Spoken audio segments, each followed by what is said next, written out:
Slimane Sidhoum. Bonsoir Slimane Sidhoum. Bonsoir Youssef. Ça va? Oui, ça va très bien. Et vous? Bien. Bah déjà, vous êtes en pays de connaissance puisque nous avons eu le plaisir, l'équipe d'Expression Libre a eu le plaisir de vous recevoir pour vos 2 premiers romans. À la radio. À la radio, oui, c'est vrai. Non, je voulais pas pour la télévision. J'avais mis une croix sur vous. Je dis surtout pas Slimane Sidhoum. Puis là, je sais pas ce qui s'est passé. J'ai eu des pressions, donc j'ai été obligé. C'est les pressions des lecteurs, je pense. Mais c'est surtout les lecteurs. Ouais. Et les lectrices aussi. Les lectrices, c'est encore pire. Je veux même pas. Je veux même pas vous lire les tweets qui m'ont été envoyés. Les 3 doigts de la main, 2003, chez Chiheb. La faille, 2005, toujours chez Chiheb. Vous êtes fidèle hein, ouais. À votre éditeur. Tout. Je suis fidèle en tout, moi. En tout. En tout. D'accord. Et puis, nous allons parler de votre dernier roman, paru en 2008, Les Révoltes feutrées, toujours chez Chiheb. Ouais. Alors, j'ai eu du mal à vous mettre la main dessus. Hein. Et oui, parce que je suis pas ici. Ah oui, vous êtes... Je suis quelque part dans le monde, là, je vadrouille. Vous êtes un errant. Ouais. Un Algérien errant. Voilà, un Algérien errant. Mais... Et puis on attend, j'attendais chaque fois, et puis vous écrivez des romans pratiquement de 5 ans en 5 ans. Non, mais parce qu'entre-temps, depuis 2008, j'ai fait d'autres choses, donc... et puis moi, je suis pas un romancier professionnel. On me l'avait dit, j'ai eu des échos, j'ai eu des rumeurs, on m'avait dit que vous étiez trafiquant de cure-dents entre la Colombie et le Nicaragua, c'est ça? Oui, même avec l'Inde aussi. Entre autres. J'élargis ma palette. Là. Ah, vous êtes allé jusqu'en Inde? Oui, jusqu'en Inde. Remarquez, Slimane Sidhoum, si je vous dis ça, c'est parce qu'il y a un des personnages de votre roman qui, lui, fait 1 million de métiers. Ouais. Alors je me disais, peut-être que il se raconte lui-même. Oui, on peut se projeter dans ces personnages. Voilà, il y a toujours un ancrage comme ça dans la réalité ou de gens qu'on a rencontrés.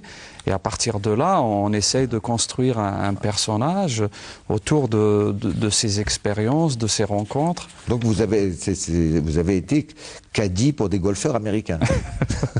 Non, ça c'est mon père, il l'a été dans les années 30, ça c'est vrai. Ça c'est vrai. Ça c'est vrai, oui. Voilà. On va en venir. Ça lui a laissé un très bon souvenir. Ah bah oui, d'après voilà. ce que vous décrivez dans le roman, dites donc, c'était la belle vie. Hein. Oui, la belle vie. Et puis c'était pas loin de l'école normale supérieure. Ouais. Voilà, c'était la belle vie. Il se baladait dans les belles voitures avec les Américains. Palaces. Oui, voilà, oui. Ouais, et puis, mais ça n'a pas duré. Donc ça n'a pas duré. La chute a été un peu dure pour lui, mais bon. Alors, il faut qu'on parle d'abord, si vous me le permettez, de la structure narrative de votre roman, parce qu'elle est excessivement originale. Parce que j'ai eu comme l'impression que je m'étais retrouvé, non pas avec un roman broché comme cela, mais comme si votre éditeur m'avait remis une dizaine, une quinzaine de petits carnets qu'avaient écrits vos personnages. Il m'avait dit tiens voilà puis tu lis ces carnets, c'est comme un petit peu quand on est dans un coin, on raconte un morceau de sa vie, ce qu'on appelle son journal intime, hein, et puis vous avez réussi à faire croiser tous ces carnets parce qu'évidemment le destin de chacun de ces personnages va s'entrecroiser, parfois par nécessité, mais bien souvent par le hasard.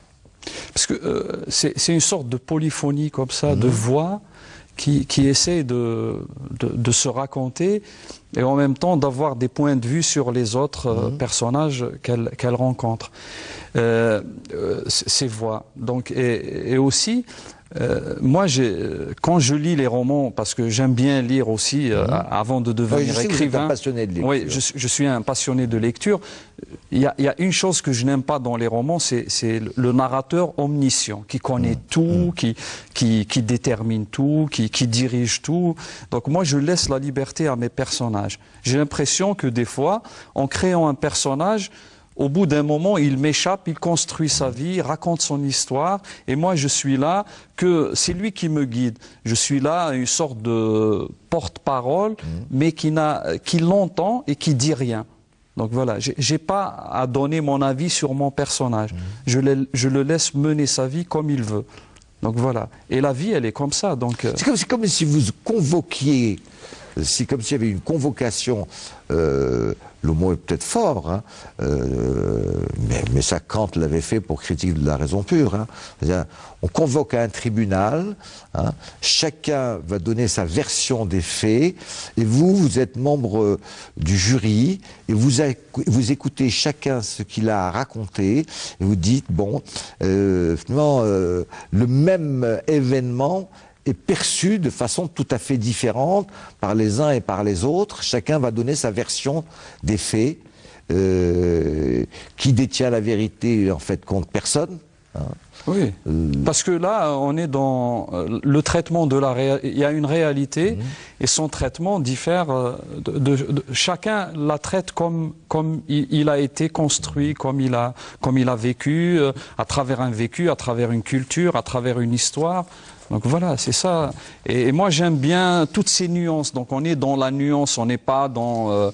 on n'est pas là pour juger, on n'est pas là voilà, pour c'est trancher. Noir, c'est blanc. Ouais, voilà, on tranche pas, donc on laisse la liberté, même pour le lecteur. Le lecteur aussi, il doit être souverain. Donc vous lui présentez une histoire et lui, il va essayer de se faire lui-même, de construire une autre histoire, d'avoir un point de vue par rapport à ce qu'il a lu.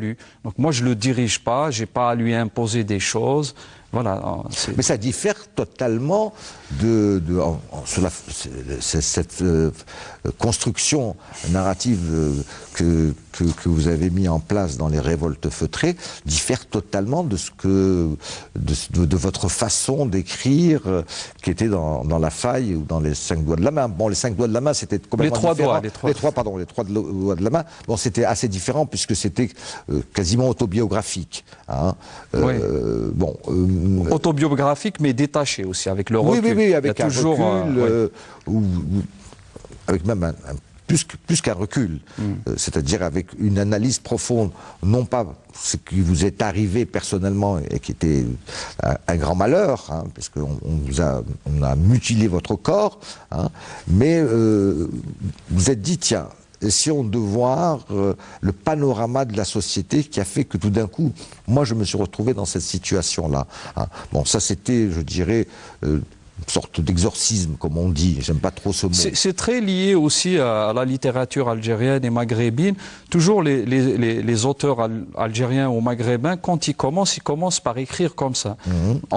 On part toujours d'une sorte d'affirmation de soi, Oui. d'une naissance au monde à travers un roman. Donc on écrit d'abord sur les choses qu'on connaît, sur sa vie, on donne son point de vue, après on ne sait pas si on est dans l'autoglorification, si on a assez de recul, si on est dans l'autodérision. Non, moi je trouvais que les Trois doigts de la main était un roman, ou plutôt un récit excessivement pudique.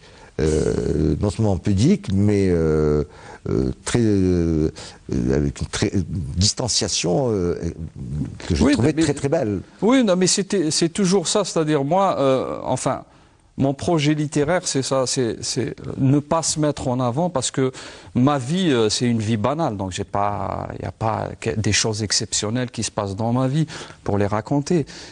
Mais quand j'ai écrit le premier roman, bon, c'était lié à une conjoncture, à quelque chose qui s'est passé dans ma vie, mais j'ai mis ça en confrontation avec la réalité de l'Algérie des années 90. C'est ça. De ce qui s'est passé dans les années 90.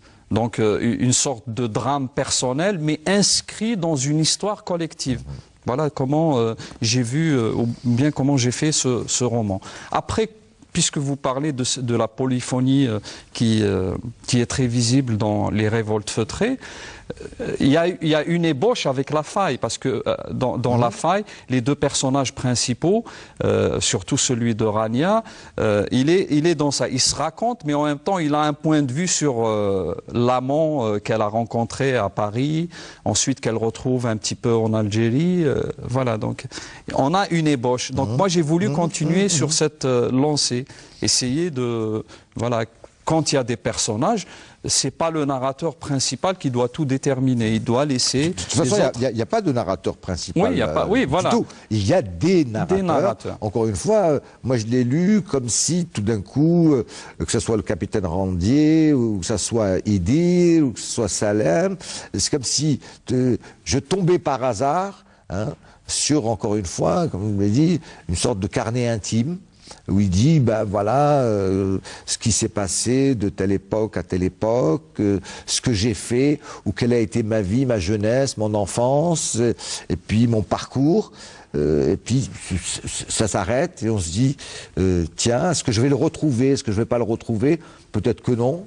Peut-être qu'il va totalement disparaître parce qu'il est happé par la vie ou par l'histoire. Tout simplement. Ce que j'ai trouvé excessivement intéressant dans votre roman, je pensais pas le trouver. Non, je pensais pas le trouver. C'est que ce qui était assez très original même, ce sont moi j'appelle ça les carnets.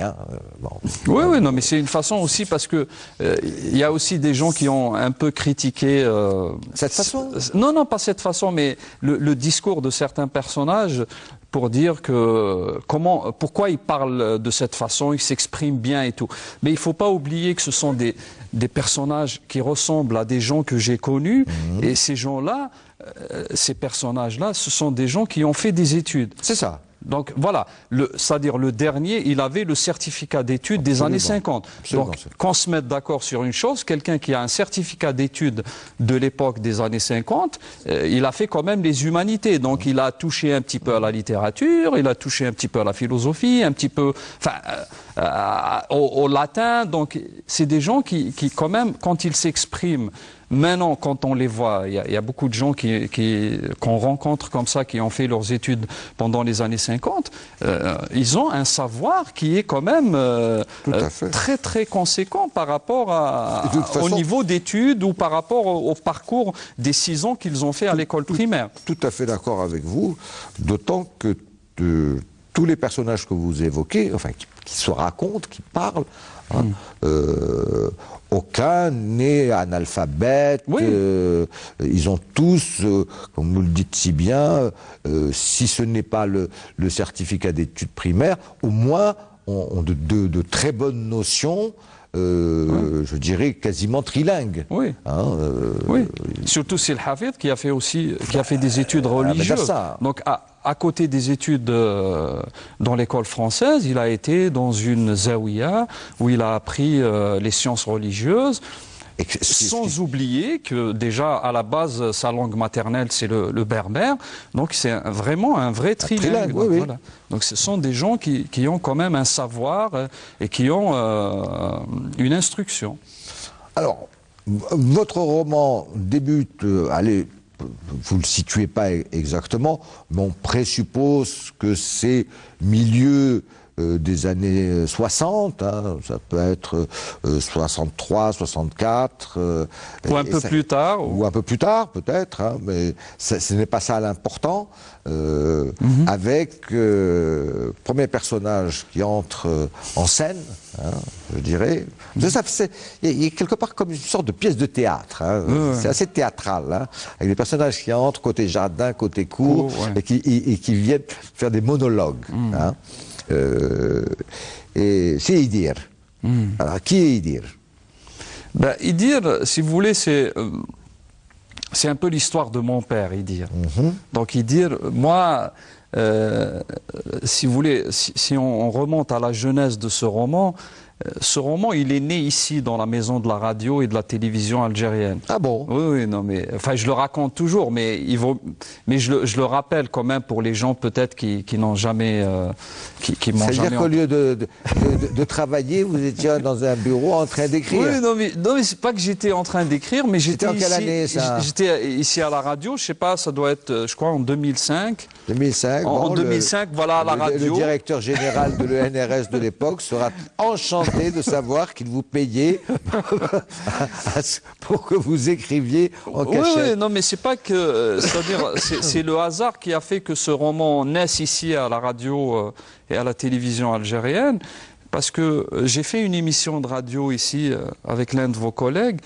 Et quand je suis sorti de l'émission, il y a une jeune femme qui est venue m'accoster. Elle m'a dit, est-ce que vous aimeriez faire un témoignage sur la révolution algérienne?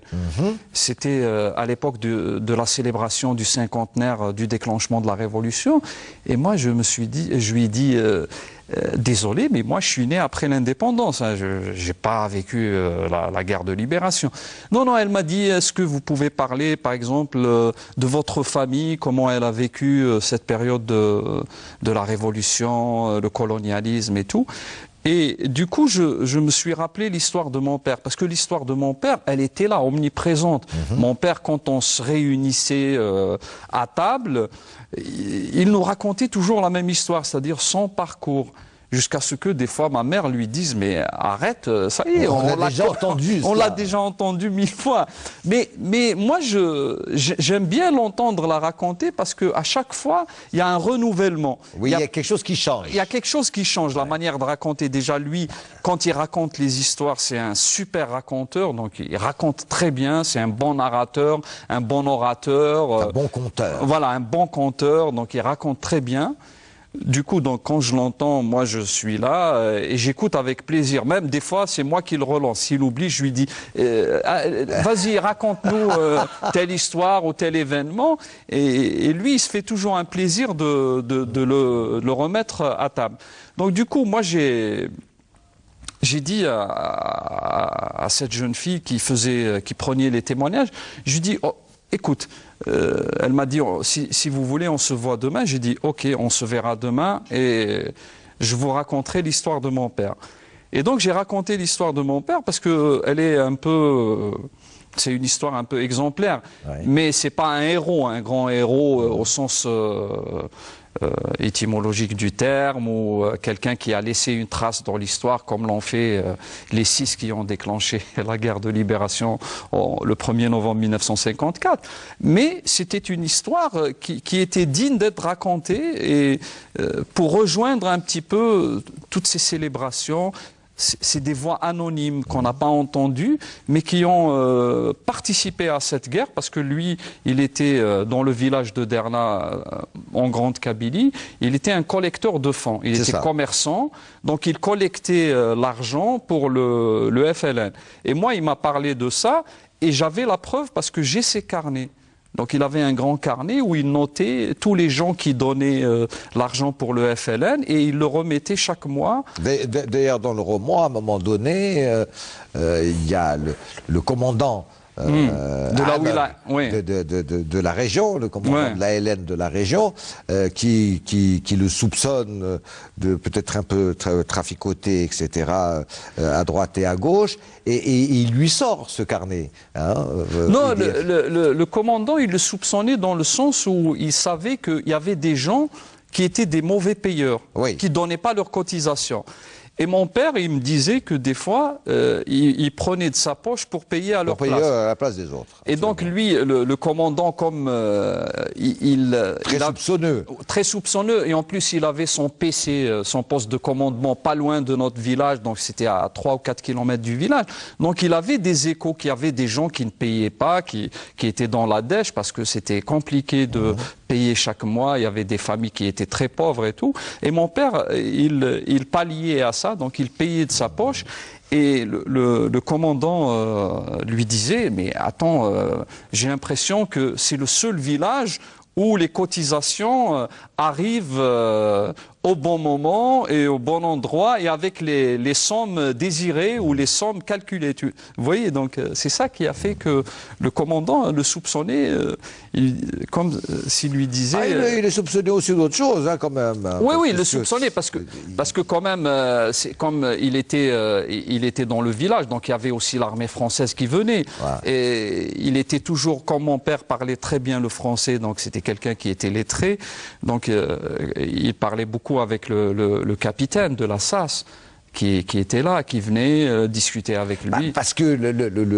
ce fameux capitaine, qui s'appelle le capitaine Randier, qui va faire, lui-même va se raconter par 2 fois, hein, raconter la vie du village, sa propre vie, parce que c'est un ancien d'Indochine, donc il a avalé de travers la défaite de Dien Bien Phu. Pourtant c'est un fin lettré. Oui, il a fait l'école de guerre. Oui, il a fait l'école. C'est un Syrien, hein, mais il aime bien aller au feu, comme on dit, hein, un peu revanchard par rapport à une sorte de baroudeur aussi. Et il comprend pas du tout comment ça fonctionne. Il essaye de comprendre quel est le modèle de fonctionnement de cette région. Hein, et plus particulièrement du village, il va faire même une sorte d'introspection anthropologique. Hein. Oui, oui, une sorte de, peut-être une petite monographie aussi, essayer de comprendre, parce qu'il y a beaucoup d'écrits sur la Kabylie. Depuis 1830, il y a pas mal de gens qui ont écrit sur la région et qui ont écrit sur l'Algérie. Et moi, j'ai travaillé, bon, ça je l'ai fait avant de faire ma thèse, mais dans ma thèse, moi j'ai travaillé sur un corpus extraordinaire de ce qu'ont écrit les voyageurs sur l'Algérie durant un siècle, entre 1830 jusqu'au début du siècle, et il y a un corpus mais énorme, c'est quelque chose d'inimaginable. C'est-à-dire il faudra toute une vie ou 2 vies pour essayer de lire, je sais pas, à 5 ou 10%. Voilà, il faudra des laboratoires de recherche performants avec des équipes de chercheurs pour déblayer tout ça, pour analyser tout ça. Il y a un fond mais extraordinaire qu'on trouve dans la Bibliothèque nationale de France ou sur le site de Gallica. C'est très accessible et il y a beaucoup d'Algériens qui y vont, mais pas suffisamment. Voilà. Et donc lui, il est dans cette logique, comprendre cette société. Et ces officiers français qui sont venus en Algérie depuis le début de l'aube de la colonisation, depuis 1830, ils ont compris quelque chose, ils se sont dit, pour dominer cette société, il faut la comprendre. Voilà. C'est le leitmotiv. Dominer pour comprendre. Donc c'est pour ça que lui, le capitaine Randier, il était là, il essayait de se documenter. Il se mêle carrément. Il se mêle, il se mêle de la vie, il discute avec les gens. C'est pour avoir, comprendre, avoir une certaine emprise sur tout ce qui se passe. Il rentre dans les maisons, mais pas de façon, je veux dire, pour mettre à sac la maison, pas du tout. Il vient prendre le café, il vient partager la galette, tremper dans l'huile d'olive, il veut tenter de savoir comment ça peut fonctionner, parce que lui, son idée, c'est de dire, bon, nous, on vient leur apporter la civilisation.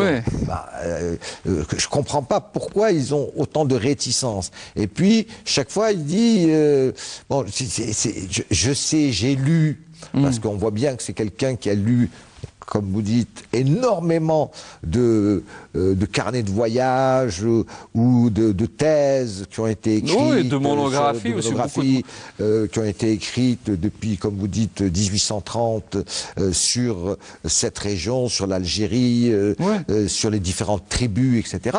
Mais il dit, bon, je veux en savoir plus, mais quand même avec une idée précise, hein, c'est de pouvoir, encore une fois, dominer. Hein.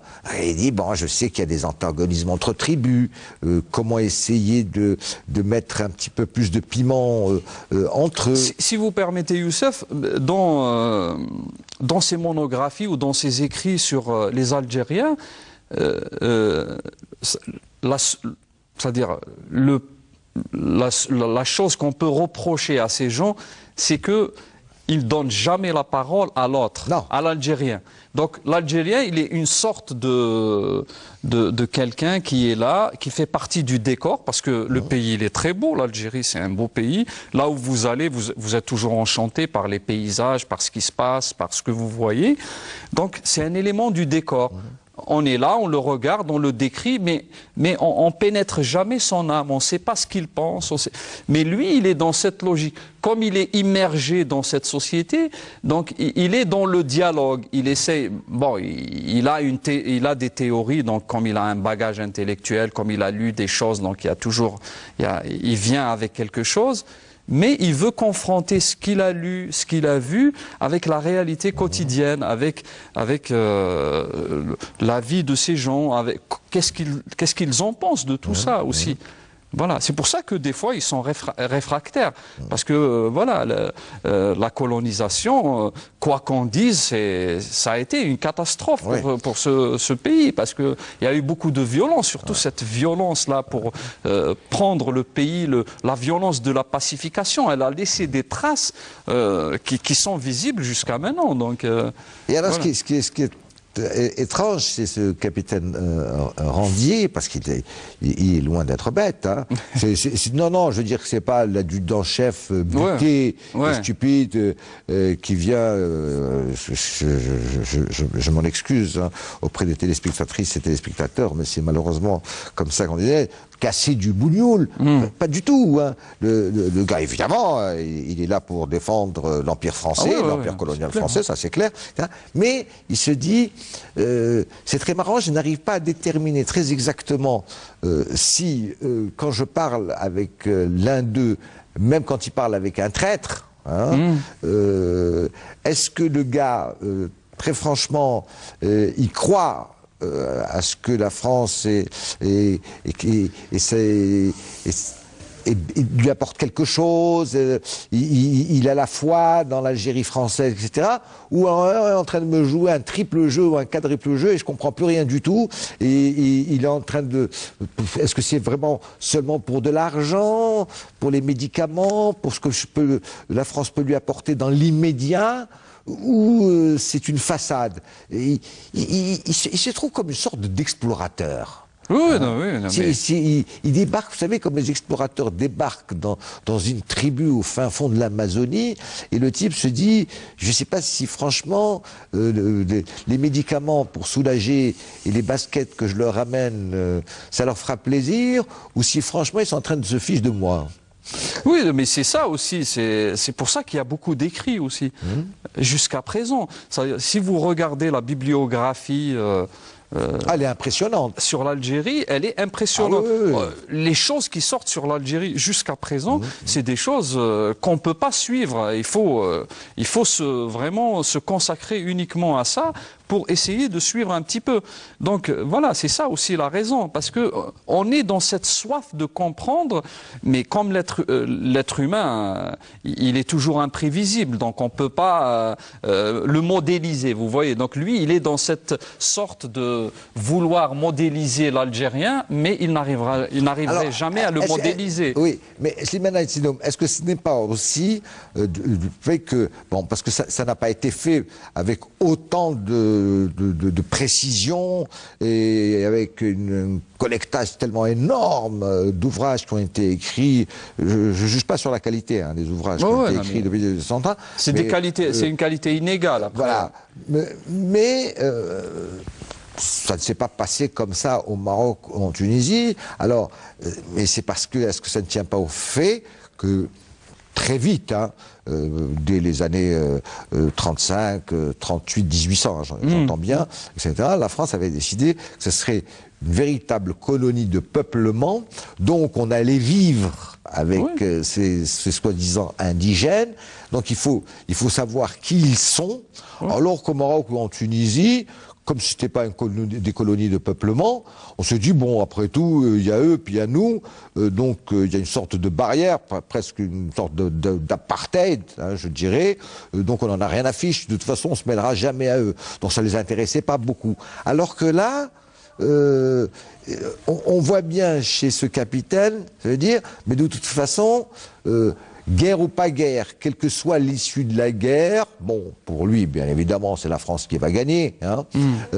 on sera bien obligé de vivre avec eux.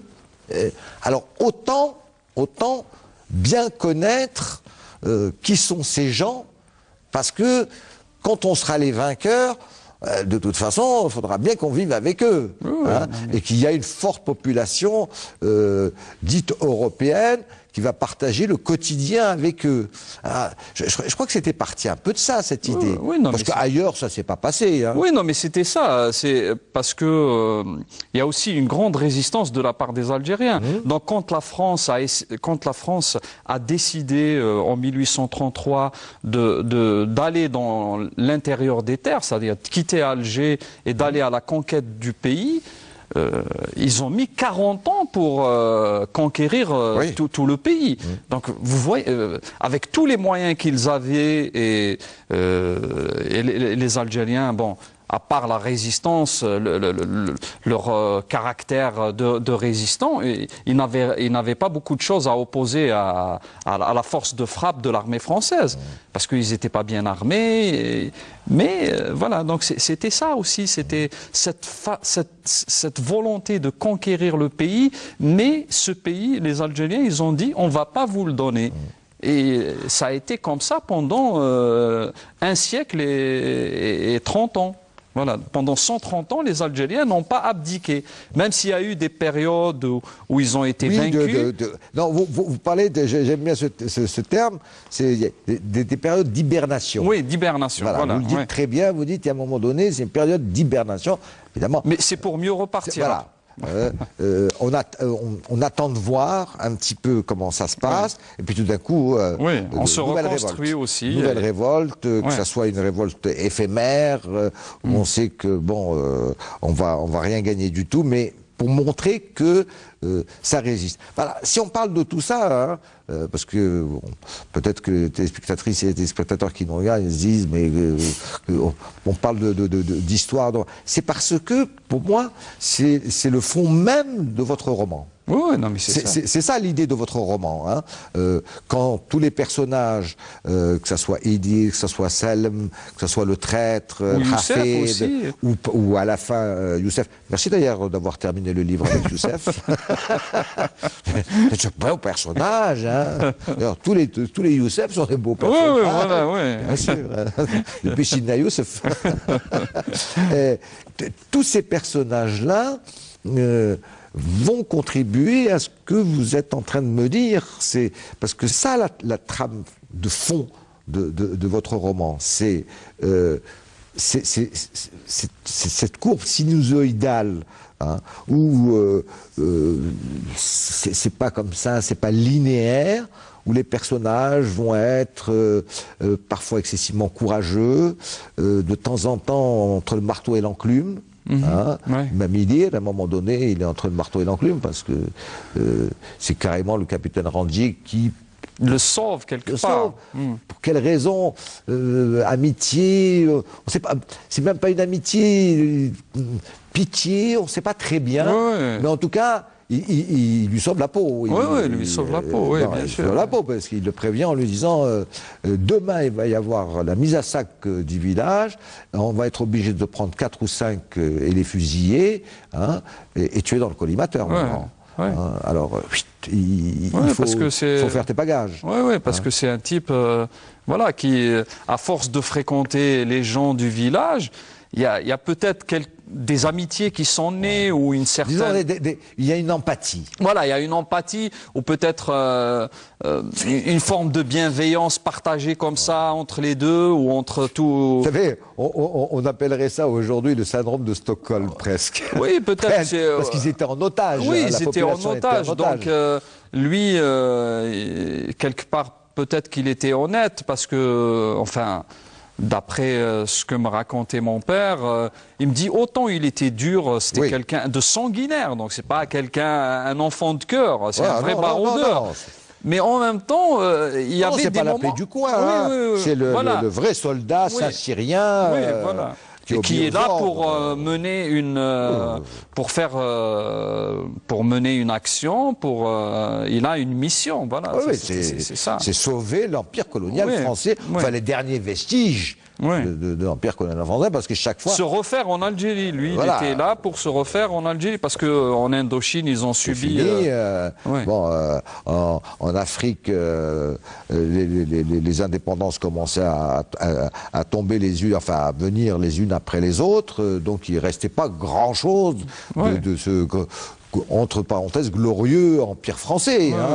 En plus, ça coïncidait avec l'opération Jumelle en Kabylie, qui a décimé les éléments de la LN. Il y a eu des centaines et des centaines de morts après cette opération, et qui a été précédée aussi par l'opération de la Blue 8. Oui. Et vous l'expliquiez très bien, ça.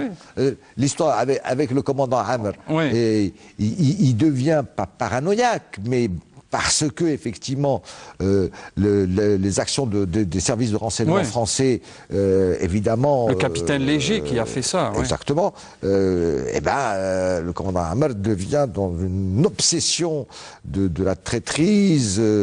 Il voit des traîtres partout, et il y a un très beau passage quand Idir fuit le village.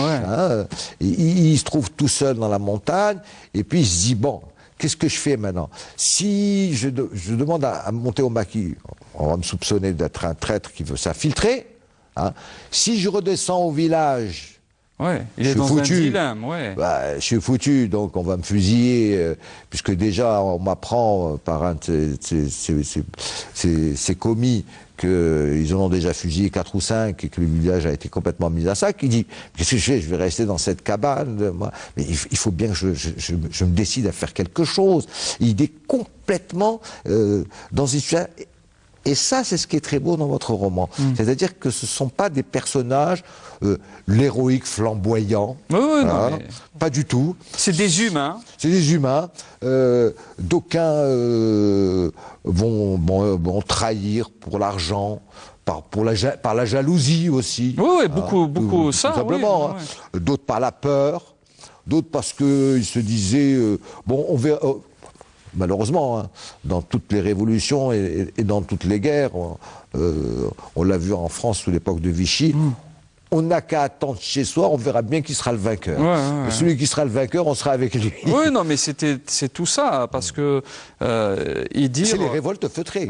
C'est les révoltes feutrées, parce que c'est des gens qui se révoltent, mais sans faire trop de dégâts.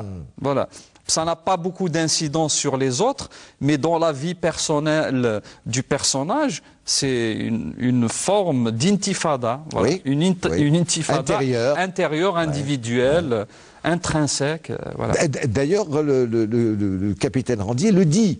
Il dit, je suis sûr que tout le village de Derna, en réalité, est pour les Moudjahidine. Pour la LN, ça c'est clair. Mais on voit pas qu'il y ait trop de... Il n'y a pas une visibilité comme ça. C'est-à-dire qu'il n'y a pas 80% des hommes qui sont montés au maquis. Je veux dire que le village est calme dans son ensemble. Il n'y a pas d'incursion armée. Vous ne racontez pas dans votre livre que tout d'un coup, autour du village ou dans le village, il y a des accrochages, par exemple. Pas du tout. Ça a l'air d'être un village assez calme. Mais lui, il se dit, justement, c'est ça qui me m'enquiquine le plus. C'est que je suis sûr qu'en sous-main, ça doit y aller. C'est clair. À un moment donné, il dit, à l'Assas, nous, on est venu en tant que bienfaiteurs, on leur apporte des victuailles et des médicaments, mais on sait très bien que 80% remontent au maquis. Vont monter au maquis, c'est ça. Et en plus, comme je vous l'ai dit, il y a des opportunistes, surtout à travers le personnage de Sil Hafid, qui lui comprend toute l'histoire. Comme lui, c'est un fin lettré, donc un très bon trilingue, comme vous le dites. Donc, il comprend tout ça. Donc, il joue double jeu. Il entend, comme il voyage aussi un peu, donc il sait ce qui se passe. Donc, il profite de la bleuite pour si vous voulez, dénoncer le frère de Salem, le frère de Idir, parce que Salem, c'était une sorte de héros du village. Ah oui. C'était probité, oui, voilà, gentillesse, disponibilité. Parce qu'il y a des gens, mais sérieusement, il y a des gens qui venaient tard dans la nuit le solliciter parce qu'il a un beau cheval et un cheval qui tenait la jument bleue. Ouais, la jument bleue qui tenait la route avec un épagnol aussi, son chien fidèle, et il avait toujours ces belles godasses prêtes à aller crapahuter. Et donc, les gens, ils venaient le solliciter pour des voyages, pour aller chez le médecin et tout. Et il se rendait disponible. Des fois, il fermait même le magasin de son frère pour aller les accompagner. C'était quelqu'un qui a fait tout ce qu'il pouvait pour les villageois. Et donc, ça suscitait une forme de jalousie, surtout de la part de Sil Hafid, qui disait, mais ce type, pourquoi il a une telle popularité que moi, je n'ai pas? Alors que lui, oui. Hafid,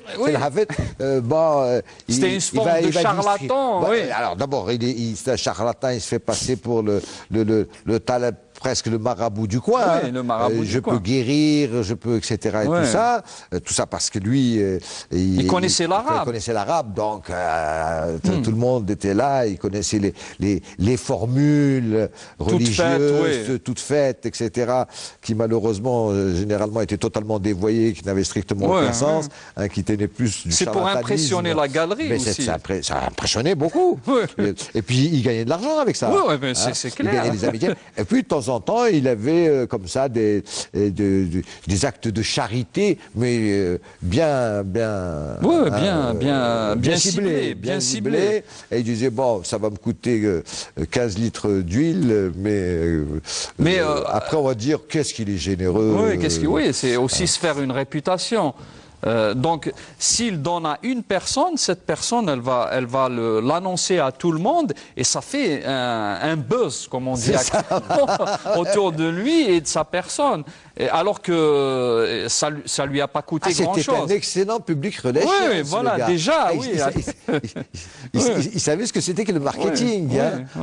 Alors lui, il a carrément... Et puis, d'une façon machiavélique, il a su jouer sur les deux tableaux. De façon absolument extraordinaire. Puisque pratiquement jusqu'à la fin, on l'a considéré comme un héros. Oui, comme un héros.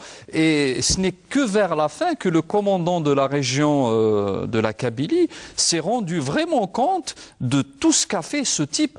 Qui est un traître. Qui est un traître, mais horrible. Absolu. Et il est mort dans des conditions atroces. Bon, que je ne raconte pas, mais que le village de Derna a gardé en tête. Quand même.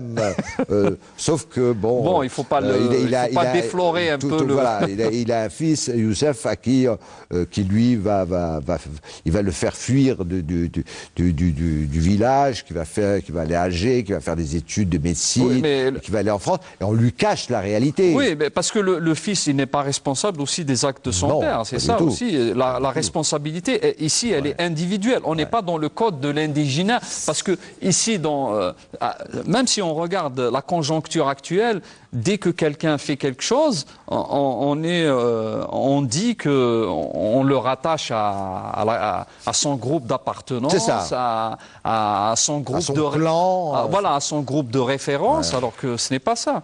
Voilà. D'ailleurs, là, sans déflorer absolument la fin, c'est en fin de compte la morale que vous en tirez, c'est-à-dire preuve en est.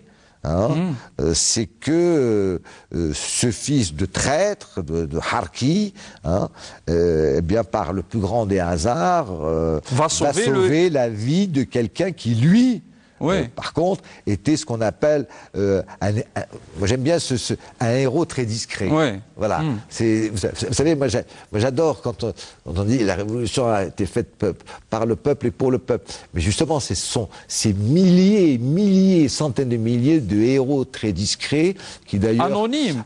C'est les petites mains, mains de la révolution. Ce sont tous ces gens-là qui ont contribué. Et ce sont eux qui ont d'ailleurs le plus de mal à raconter ce qu'ils ont fait. Par modestie et surtout parce qu'ils disaient, pour moi c'était normal. Oui, c'était normal. Et beaucoup de gens, après 62, quand le cessez-le-feu a été annoncé et l'indépendance acquise, ils ont fait autre chose. Ils n'ont jamais réclamé leurs droits. Tout à fait. Et ils sont morts dignes. Ils n'avaient même pas la carte d'ancien Moudjahid. Voilà, la carte d'ancien Moudjahid, ils ne l'avaient pas. Voilà. Ils n'ont jamais... Parce qu'ils ont dit, oui, on a fait notre devoir et maintenant, on passe à autre chose. Voilà.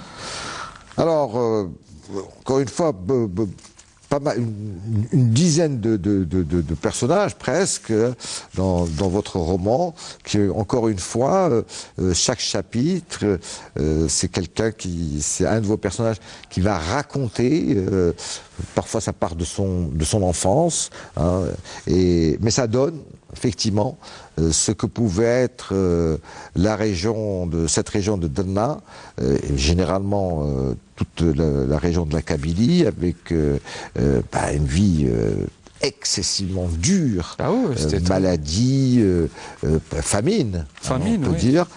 Famine jusqu'au début de l'indépendance. Jusqu'au début de l'indépendance. Maladies comme le typhus qui ont emporté des milliers de gens, personnes. Chômage, l'émigration. Vous parlez aussi beaucoup de l'émigration, c'est ceux qui partent. Et puis, il y avait une immigration intérieure et une immigration extérieure. Parce que, sortir déjà du petit village pour aller juste à côté, à Bouira ou à Bonn, à Annaba, hein, au Oran, ou à Alger, où là, c'était... Non, mais parce que Idir aussi, c'est quelqu'un qui avait l'habitude de voyager. Donc, dès son jeune âge, peut-être à l'âge de 16 ou 17 ans, il est parti vers la Goîte. Donc, vous imaginez, la Goîte, Djelfa, puis la France, puis revenir à Annaba, et enfin finir en Kabylie à Sidi Aïssa. Donc, vous voyez, le périple, c'est... Voilà. Alors lui... il a vadrouillé, donc. Non, mais alors, 1000 métiers, 1000 misères, et puis des métiers absolument étonnants, parce qu'il y a un personnage qui est là, comme ça, de temps en temps, mais qui m'a énormément touché, c'est Ali, qui est un personnage... Ali, pardon. C'est son oncle, Ali. Oui, son oncle, et qui est un personnage absolument extraordinaire, parce que, alors lui, c'est vraiment le héros très discret, qui va... Une sorte de patriarche. C'est le patriarche aussi. Il va sacrifier toute sa vie, il va la sacrifier pour sa famille. Oui, pour le bien. Pour la tribu, oui, pour la tribu, oui. Parce que là, il a prise en charge de 40, 50 personnes parfois, hein, et chaque fois, il viendra en aide à ceux qui... parce que chacun de vos personnages, Salem pour moi c'est un peu le poète. Hein. Oui, Salem c'est un rebelle aussi, parce que c'est quelqu'un qui n'a jamais accepté, même son grand-père quand Lamara quand il le maltraitait, il s'est révolté contre lui. Il fait une fugue. Il fait une fugue, ou quand il part à Annaba pour rejoindre son frère Idir et essayer de travailler avec lui, il lui dit... Ça ne marche pas. Il lui dit, mais c'est de l'esclavage. C'est de l'esclavage. C'est de l'esclavage. Oui, mais parce qu'il a été aussi rompu à ce qu'on appelle la politique, entre guillemets, parce que là aussi c'est très amusant, la façon dont on percevait que vous voulez dire politique, entre guillemets. Il va écouter le discours de Messa El Hadj à la Mutualité à Paris, ça va le marquer. Ça, c'est Idir qui va être marqué par le... Oui. Idir, il va être marqué par Messa El Hadj. Messa El Hadj, parce que c'était pendant les années 40, donc comme il était dans les années 30, comme il était en France, donc il vivait d'expédients, donc il n'avait pas de boulot. Il a même, à un moment, il est allé voir un meeting de l'extrême droite française. Oui, Jacques Doriot. Oui, voilà, avec Jacques Doriot, parce que on distribuait la soupe pour faire venir le chaland. Ouais. Donc, il est allé voir ça, et puis il est allé à la mutualité, et ça, il me l'a raconté. Il est allé à la pour écouter le discours pour écouter de Messa El Hadj. Ouais. Et moi, quand il regardait les hommes politiques algériens, il me disait, mais j'ai été marqué par la prestation de Messa El Hadj dans les années 30. Et il ne faut pas oublier que le PPA-MTLD, jusqu'aux années 50, jusqu'au déclenchement de la Révolution, la plupart de ces militants, ils étaient de la région de Kabylie. Donc ils avaient beaucoup plus de militants en Kabylie qu'ailleurs. Donc Messa El Hadj, c'était une figure emblématique. Emblématique. Après, bon, après 54, on sait ce qui s'est passé, mais là, on parle de avant 54. Oui. Voilà. Avant même la guerre 39-45, etc., où c'était vraiment la figure, c'était l'ère du nationalisme algérien. Voilà, nous arrivons au terme de l'émission. Slimane El Sidhoum, Les Révoltes Feutrées, roman, paru chez Shihab Édition, troisième roman, après Les Trois Doigts de la Main et La Faille, que je vous conseille fortement de lire, vous, amis lectrices et lecteurs, parce que c'est un roman, c'est un roman avec des récits. Voilà, c'est un roman récit puisque chaque personnage va narrer son histoire, même de sa plus petite enfance, jusqu'à un moment donné où on le perd, et peu importe. Et puis, des destins vont s'entrecroiser, parfois encore une fois, par nécessité, parfois tout à fait par un hasard, comme on fait l'histoire, et qui va se terminer vers les années 70 à peu près. Avec la mort de Boumedienne. Avec la mort de Boumedienne, donc fin des années 70.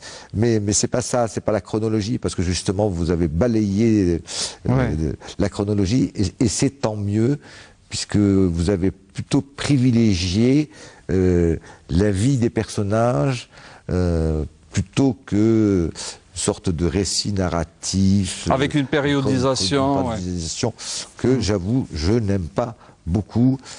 J'aime bien ne pas m'y retrouver, mais ne pas me retrouver dans les dates, mais plutôt me retrouver dans les hommes. Très bien. Voilà. Merci mille fois Slimane El Sidhoum, Les Révoltes Feutrées, roman paru aux éditions Shihab. J'espère vous retrouver dans 5 ans, c'est ça? C'est à peu près tous les 5 ans, hein? Non, peut-être l'année prochaine. Peut-être l'année prochaine? Oui. Eh ben voilà, ça y est. Avec un roman policier cette fois. Un roman policier. Tiens, vous attaquez un nouveau genre là. Oui. Roman policier qui se passera à Alger, bien sûr, parce que j'adore cette ville, même si j'y habite pas, mais voilà. C'est une ville qui s'y prête merveilleusement. Je crois qu'elle le vous rend bien. Très bien, merci. Alors, à très bientôt. Merci d'être venu sur le plateau d'Expression Livre.